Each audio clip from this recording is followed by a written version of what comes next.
And we are back here for the bottom of the second at Joe Wolf Field. Easton Johnson will lead it off for the SteepleCats. The Nighthawks had a runner on second with nobody out in the top of the inning and could not drive him home.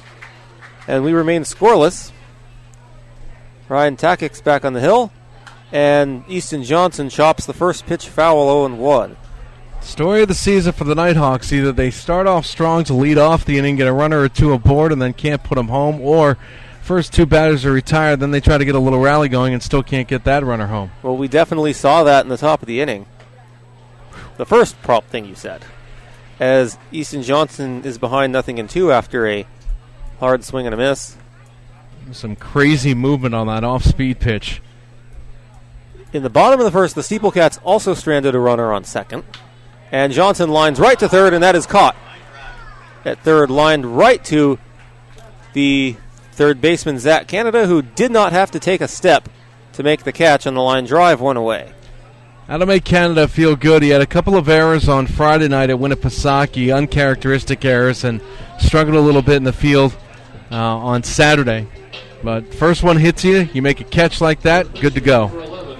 Now here's Noah Vaughn. Noah Vaughn has been red hot these last couple games. We mentioned that earlier on. He is hitting only a 197 on the season, but he has 12 hits. He has scored 11 runs. He has a double and 4 home runs on the season and 8 RBIs. And 2 days ago, in Saturday's game, it was a 6-5 loss for the SteepleCats against the Winnipesaukee Muskrats, as the 0-1 is popped up foul, 0-2. He hit a game-tying 2-run single in the bottom of the 7th that tied the game at 4, as the SteepleCats rallied to tie the game, but ultimately lost it 6-5 on Saturday to Winnipesaukee. In yesterday's game, the 7-4 victory over the Mainers, as the 0-2 pitch just misses for ball 1-1-2. In yesterday's game, he hit a 2-run triple in the bottom of the 5th that gave the SteepleCats a commanding 6-2 lead in that game. He was the NECBL Offensive Player of the Week in Week 1 of the season. He fouls another one back. He's making Takis work right now. The right-handed pitcher. Marisano, the catcher for the Nighthawks, a majority of the time has been setting up just outside of the strike zone. You'll find catchers do that as they go along in the game.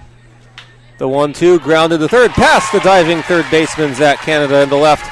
And Vaughn continues his hot streak.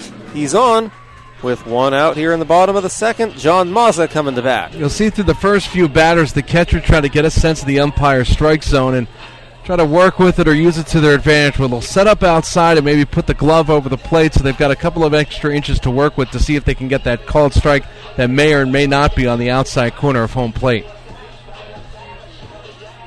That one, though, just smacked into left field for a base hit. As I mentioned, the SteepleCats very aggressive. If they see a pitch they like, they're swinging. Here's John Mazza. And the pitch is, that's chopped foul.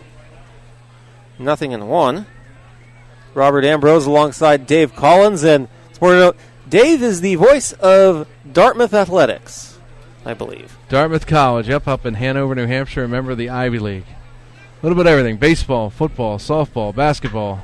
And the 0-1 pitch is chopped foul, 0-2. So looking ahead for you guys this upcoming season, what are you most looking forward to? How are the teams looking? Football looked pretty good last year as well. A couple of years ago, they were 0-10, so a big improvement over that. Buddy Stevens, the longtime head coach there. Baseball always looking good with Bob Whalen, who's been a mainstay there for over 20 years. Vaughn is taking off, throw down, and Noah Vaughn is out at second on a close play. Good throw by Morisano behind the plate to gun down Vaughn. 2 gone in the inning. Well, you mentioned the SteepleCats would run. Morisano got a great throw as he popped right back up, and good coverage over at second base. Hockey should be good this year. New women's hockey coach and also a new men's basketball coach. So sort of in the rebuilding process for those two sports. And the 0-1-2 pitch is swung on and missed by Mazza for strike 3. The throw down to first is in time, and the inning comes to an end as we head now to the top of the third in Joe Wolf Field. Still no score. You're watching and listening to the NECBL Broadcast Network.